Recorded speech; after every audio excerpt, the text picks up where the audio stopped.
पुरा सर्भिसिङ गरेर लिएर आएको दिँदैन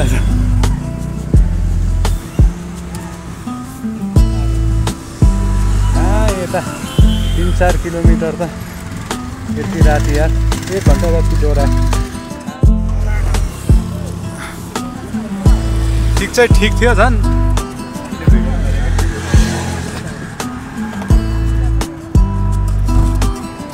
ठिक थियो झन् सर्भिसिङ गरेर बिगार्दै किन यस्तो बाल्नु यस्तै भिडियो गर्दै गर्नु खत्तम गरेर यार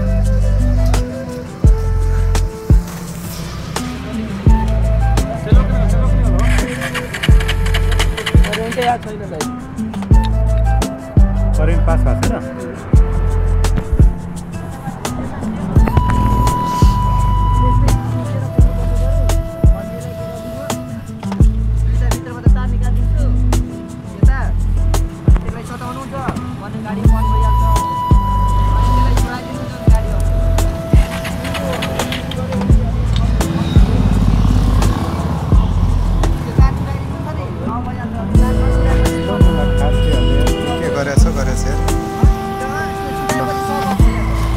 यस्तो राति यार सर्भिसिङ गरेको मलाई यो यहाँ आएर यस्तो बिजोग भइरहेको यो खाद्यहरूले के गर्छ म पक्की भएर